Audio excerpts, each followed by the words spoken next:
Voilà les choses que nous devons faire ensemble. Une fois de plus, je vous interpelle, parce que voilà ce qui va se passer. Dans la prophétie de la traversée, l'Esprit a dit, ils vont attaquer parce que vous avez trouvé de nombreux trésors. La guerre qui est en train d'être livrée, ce n'est pas simplement une affaire d'un pays voisin. Non. C'est des puissants de ce monde, et vous le savez, qui ont décidé de plonger le pays dans le chaos. Vous savez, ne voyez pas des pays. Aujourd'hui, les gens, lorsqu'ils raisonnent, quand on dit les puissants de ce monde, ils voient France, États-Unis. Non, non, non, non. Ce n'est pas des nations. Ce n'est pas la peine de vous en prendre même à des ambassades. Ce sont des personnes, des individus qui sont aussi riches que des États et très puissants, des puissants de ce monde. Donc, ils sont capables de dire à leur gouvernement, voici la ligne qu'on va prendre. Parce que nous, on a tel intérêt dans ce pays. Donc, des puissants veulent se partager le Congo. La crise qui a commencé risque de durer, si vous ne vous levez pas pour la prière, à peu près 7 ans. Pendant 7 ans, le pays sera comme ingouvernable. Des portions avec un gouvernement à Kinshasa, une autre avec des groupes dans différentes régions du Congo. Des grands troubles plus graves que ceux qui sont en train de faire. J'avais dit dans la prophétie que les bras armés qui sont dans l'Est The armed wings from the west avancent de plus en plus, move more and more au point de menacer de très grandes villes to the extent of threatening huge et même cities d'attaquer la and capitale. even attacking the capital. Car déjà plusieurs agents For many agents sont déjà dans la ville, are already in the city. sont positionnés dans la ville. They're positioned in the city. il y a déjà des infiltrés. Les mouvements qu'il y a dans la rue en ce moment sont mobilisés par les infiltrés. Et l'objectif, c'est pas simplement d'enlever le pouvoir en place, mais c'est de plonger le pays dans le chaos et empêcher qu'il y ait un gouvernement constitué. Parce qu'ils sont conscients que tant qu'il y aura un gouvernement constitué, la population mettra la pression pour dire qu'on arrête de piller notre pays et que les habitants du pays puissent profiter au mieux de la richesse que Dieu leur a donnée. Donc l'objectif de ce plan qui est derrière n'est pas de remplacer un pouvoir. L'objectif est de créer une division multiple dans le pays. Donc pendant que je parle, il y a d'autres groupes armés, il y a M23, mais il y en a d'autres qui sont en train d'être équipés afin de sécuriser des zones. Si le M23 arrive, eux-mêmes ils vont se battre contre eux. Et ils vont être armés pour sécuriser, pour que ces gens qui se font des minerais là puissent exploiter et ne pas avoir de choses. Donc la confusion va viser Kinshasa pour faire fermer tout ce qui est ministère des mines, en fait tout ce qui est ministère de contrôle. Homme de Dieu, ne laissez pas cela arriver. Le Seigneur a dit dans la parole, ce n'est pas la volonté de Dieu que ce chaos-là arrive. Ce n'est pas la volonté de Dieu. Ce n'est pas la volonté de Dieu. Mais si vous laissez faire, si vous n'intercédez pas, si vous ne priez pas, voilà ce que j'ai vu. Beaucoup d'entre vous, vous allez devoir quitter ce pays et aller en exil. Et le pays sera ingouverné pendant une période entre 6 et 7 ans. J'ai entendu 7 ans. Mais j'ai compris que vers 6 ans, beaucoup de pourparlers, des choses allaient être réglées par la grâce de Dieu pour que la stabilité revienne.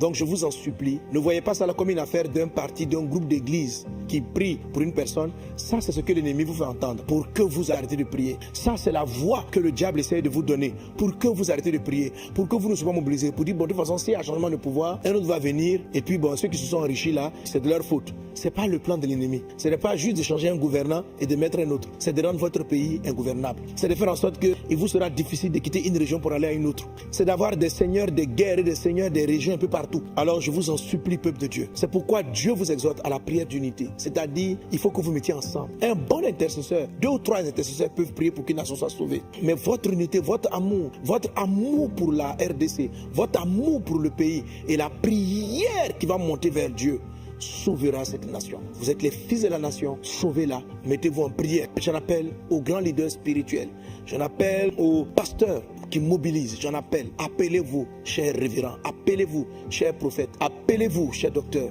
que des pères en prennent l'initiative, que des jeunes prennent l'initiative, mais parlez-vous, que l'orgueil, que les velléités personnelles soient mises de côté pour le pays, pour la nation, car nous sommes le sel de la terre. Vous êtes le sel du Congo, vous êtes la lumière du Congo. Dans la partie de la prophétie, l'Esprit disait ceci, aucun n'est indispensable à lui seul, n'est indispensable pour le pays à lui seul, non, aucun.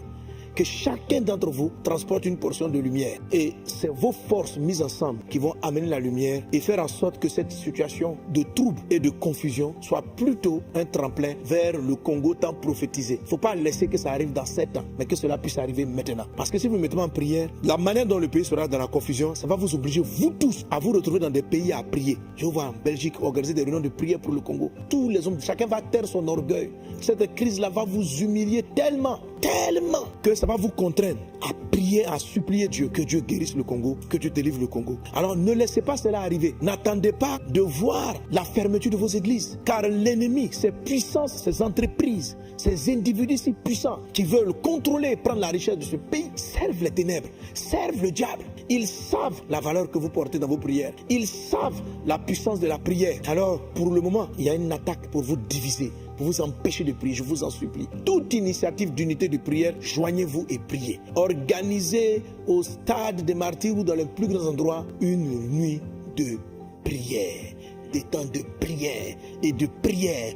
Arrachez dans le monde invisible tout ce que l'ennemi a sémé dans le Congo. Arracher et prier. La deuxième partie de cela, c'était l'attitude des leaders à l'humilité et la repentance. L'humilité, c'est de reconnaître qu'il y a des choses que Dieu attendait de nous qu'on n'a pas fait. Si vous vous êtes enrichi, si Dieu t'a mis pour mettre de l'ordre et que tu as favorisé du désordre, vous seul et Dieu le savez. Mais l'Esprit du Seigneur vous appelle. Vous qui avez une portion de pouvoir, si vous n'écoutez pas le message de Dieu, cette prophétie, c'est pas hier, je ne sais pas parce que les gens ont pris comment, non, c'est la traversée. Plusieurs agents For many agents sont déjà dans la ville, are already in the city. sont positionnés dans la ville They're positioned in the city pour t'attaquer quand tu seras faible. to attack you when you're Mais si weak. tu t'humilies et tu te répands, But if you humble yourself and Dieu te repent, fortifiera. God will Dieu te strengthen you. gardera. God will keep Lui qui you. t'a dit depuis ton enfance, He who told you right from qu'il your te conduira à ce childhood that poste. He will lead you to this position and Attache-toi à post. ton Dieu. Hold on to your God. Attache-toi à Dieu. Hold on to Il God. te parlera. He will speak Et to il te you montrera lui-même and will show you par des Himself songes et des visions through dreams and quels visions. sont les insectes qui te rongent. What are the insects Et qui te rongent de devouring you l'intérieur. and devouring you from the Ainsi inside? dit ton Dieu. Et même encore d'autres prophéties qui datent des années précédentes. Priez, humiliez-vous. Que les chefs humilient. Rentre dans ta chambre. Parle avec ton Créateur. Laisse-le mettre le doigt. Il va toucher des péchés. Et là, je cite en vrac. Je n'accuse personne, mais je cite en vrac.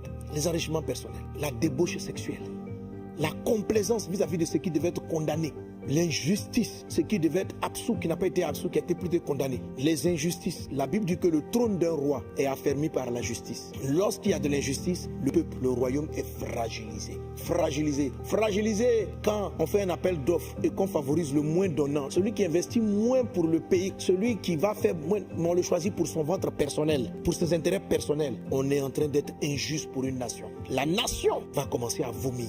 Parce que le temps du réveil, le temps où la RDC devient une bénédiction pour l'Afrique est arrivé. Donc, si vous êtes injuste, si vous acceptez des marchés, favoriser votre intérêt au lieu de favoriser l'intérêt du pays, vous allez être vomi. Vous allez être vomi. Il faut vous humilier, vous repentir, car il est le Dieu de toute miséricorde, il est le Dieu de toute grâce.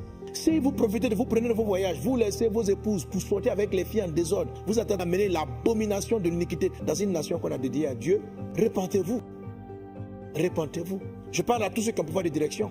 Repentez-vous des faux marchés signés. Repentez-vous de l'enrichissement personnel au détriment du bonheur du pays. Repentez-vous. Pourquoi Dieu veut que vous vous repentiez? Pour qu'il puisse vous garder dans le plan qu'il a pour le Congo. Si vous voulez vous corrompre, si vous voulez persévérer dans ces choses-là, la destinée de la nation est plus grande que vous. Aucun d'entre vous n'est le héros de Dieu. Le héros de Dieu, c'est la nation. C'est toi qui t'alignes au plan de Dieu. Dieu te prend et puis il t'accompagne. Mais toi, Dieu te choisit. Tu peux croire que tu es tellement le héros du film que quel que soit ce que tu fais, non, Dieu a un plan pour cette nation. Et quiconque s'oppose par sa vie, quand Dieu t'a appelé, il faut savoir que c'est une responsabilité vis-à-vis de Dieu. Et il faut l'assumer. Il faut être droit, il faut être intègre. Ne pas être apprécié, mais avoir le soutien du ciel. Aujourd'hui, chère autorité du Congo, ce dont vous avez besoin, c'est le soutien du ciel. Car de l'intérieur, les termites ont fait un ravage. Vous n'avez même pas idée de l'ampleur du travail des termites dont la prophétie parlait. Au corps de Christ dans son ensemble, je nous appelle à l'intercession, à prier pour que toute vérité entre les serviteurs de Dieu tombe et que les gens puissent rapidement dans les jours-ci, ce soir, demain matin, ne tardez pas, ça va aller, ça va très vite. Même si tu m'entends, tu appelles ton camarade, tu dis le soir, rassemblement au stade, on prie tous, il faut le faire. Il ne faut pas tarder, il ne faut pas remettre à demain. Les mouvements dans la ville, là, ne sont pas simples. Ils sont censés s'amplifier et obliger les gens du gouvernement à commencer à démissionner. Alors que chacun démissionne, que le chaos va prendre place, parce qu'il n'y aura plus de roi. Donc même si vous n'aimez pas le roi, aimez toute autorité que Dieu établit, parce qu'elle permet de mettre de l'ordre, et un certain ordre en tout cas dans le pays. Et je peux apporter sur toute l'Afrique centrale. Cette confusion qui est là, je l'ai vue. Et si vous écoutez la dernière prophétie, j'ai dit prions pour le Congo-Brazza. Prions pour les pays d'Afrique centrale. Et je ne dis pas que les autres zones du continent sont épargnées, mais mon cœur est parti là. Il y a d'autres prophéties qu'on a données pour les zones, les arbres tombés, les plantes poussées, il y a beaucoup d'autres choses que Dieu a dites. Mais au temps marqué, nous reviendrons sur ces sujets. Mais pour le moment, peuple de Dieu, vous tous qui êtes connectés, élevons la voix et prions pour une église forte du Congo qui se lève dans la prière comme un seul homme et qui prie pour sa nation. Prions pour les dirigeants et les gouvernants afin qu'un cœur repentant leur soit donné et l'humilité puisse les envahir afin de demander la grâce et la miséricorde de Dieu. Et prions pour la paix sur la RDC et sur toute l'Afrique centrale. Prions pour les dirigeants et les gouvernants afin qu'un cœur repentant leur soit donné et l'humilité puisse les envahir afin de demander la grâce et la miséricorde de Dieu.